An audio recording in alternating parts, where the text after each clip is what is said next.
네, 안녕하세요. 저는 AMPM 글로벌 문서준 마케터입니다. 네, 오늘은 남자 의류 쇼핑몰 마케팅 솔루션에 대해서 가져와 봤는데요. 의류 쇼핑몰 마케팅 진행 시 알아두시면 좋을 점과 응용하기 좋은 매체 3가지 가져왔으니까요. 끝까지 시청해주시면 감사하겠습니다. 바로 시작하겠습니다. 당연한 얘기지만 브랜드 컨셉을 먼저 잡으셔야 합니다. 화면에 보이는 3가지에 대해서 확립을 먼저 시키셔야 하는데요. 첫 번째는 컬러입니다. 화려하고 다양한 컬러로 소비자들의 니즈를 충족시켜야 합니다. 두 번째는 스타일입니다. 브랜드의 개성과 차별화를 두어서 고급스러운 이미지를 정착시켜야 합니다. 네, 마지막으로 피팅입니다. 디자인적 요소들을 적용시켜서 다양한 계층들을 공략해야 합니다. 네, 다음은 마케팅 트렌드인데요. 요즘 마케팅 트렌드는 한 가지 매체만으로는 성공할 수 없고요.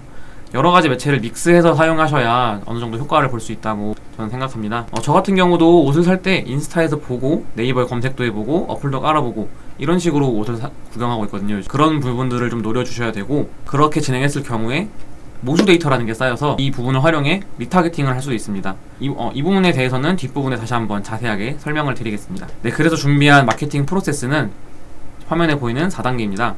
SNS, 그리고 배너 광고, 그 다음 네이버 검색 광고, 그리고 리타겟팅, 이렇게 4단계로 진행을 하는데, 리타겟팅을 어떻게 하느냐, 바로 다시 SNS와 배너 광고에 활용하는 겁니다. 어떻게 활용하는지에 대해서도 뒷부분에 말씀드릴게요. 네, 다음은 매체 소개인데요. 먼저 첫 번째 매체인 SNS 스폰서드 광고입니다.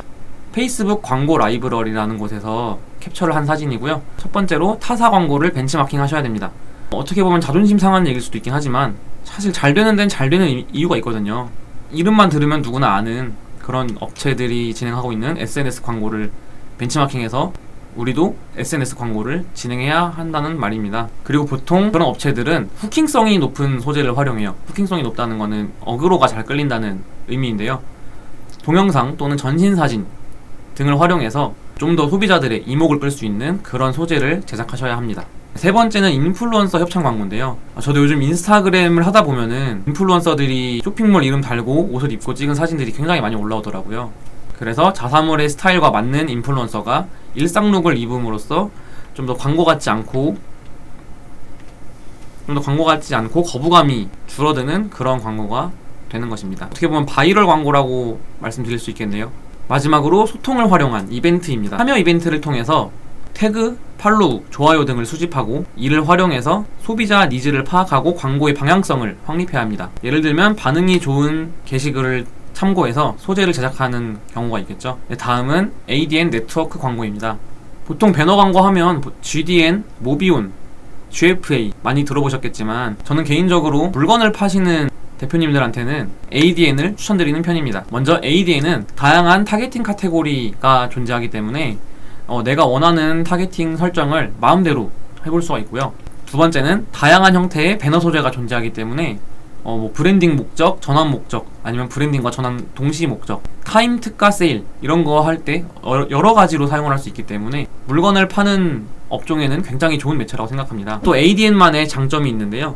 ADN 같은 경우는 온사이트 마케팅이라는 기능을 무료로 제공하는 매체예요. 사이트에 들어가게 되면 이렇게 1번처럼 들어가자마자 상품 추천을 받으면서 소비자가 좀 더 관심을 가질 수 있도록 만들어주는 패널이고요. 두 번째는 클로징 패널. 소비자가 홈페이지를 구경하다가 홈페이지에서 나가려고 마우스를 X자로 움직일 때 클로징 패널을 띄움으로써 한 번 더 이탈을 방지하는 역할을 하는 패널입니다. 네, 다음은 네이버 파워링크인데요. 3가지로 한번 정리해봤습니다. 보통 옷을 살 때 인스타, 어플 이런 거 이외에 만약에 네이버에서 사신다고 하면 내가 샀던 업체명 혹은 내가 아는 업체명 이런 걸 검색해서 사는 경우가 많을 거라고 생각이 돼요. 그렇기 때문에 타사의 이름을 키워드로 활용함으로써 좀 더 노출을 노리고 유입도 노릴 수 있는 거죠. 그리고 두 번째, 확장 소재를 활용하는 건데요. 확장 소재 같은 경우는 제가 좀 가려놔서 사진에 잘 나오진 않지만 밑에 보시면 여기 가격 링크 또 있고요. 여기 서브 링크 보이실지 모르겠네요. 이런 식으로 여러 가지 소재를 활용해서 고객이 들어오기 전에 이미 어느 정도 정보를 파악할 수 있게끔 해주는 게 중요합니다. 그렇지 않으면은 의미 없는 유입만 생기고 고객이 들어왔다가 바로 이탈하는 경우가 생기는 확률이 크거든요. 마지막으로는 홈페이지 최적화인데요. 홈페이지에 방문하는 사람이 많아지면 네이버에서 이 홈페이지를 인정해준다고 좀 표현을 해야 될까요? 그 검색어를 쳤을 때 파워링크보다도 상단에 올라오는 경우가 있습니다. 지금 이 검색해놓은 미스터 스땡땡 업체가 그런 경우인데요. 다른 업체들은 검색을 해도 파워링크가 나왔는데 이 업체는 검색했을 때 이렇게 최상단에 나오더라고요. 그리고 지금 이렇게 해놓은 거는 파워 컨텐츠라는 건데 브랜드 검색 광고와 유사한 효과를 주기 때문에 특히 큰 의류 쇼핑몰들에서 많이 활용하는 방법입니다. 브랜드 검색 광고는 많이 비싸거든요. 그렇기 때문에 홈페이지 최적화가 굉장히 중요하다고 생각해 주시면 될 것 같습니다. 네, 마지막으로 리타게팅입니다.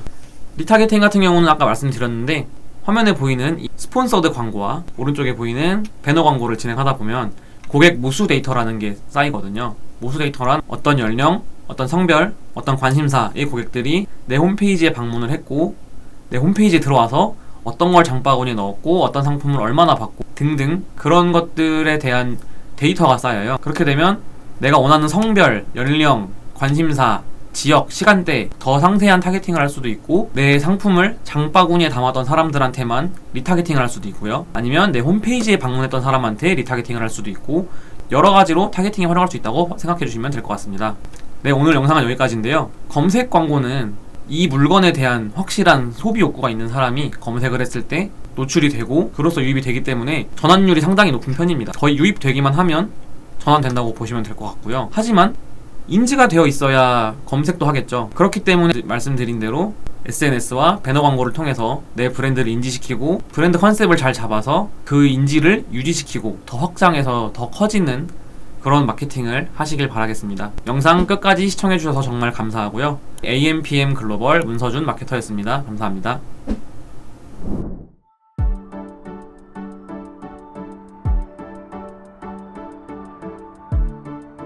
구독과 좋아요는 컨텐츠 제작에 힘이 됩니다.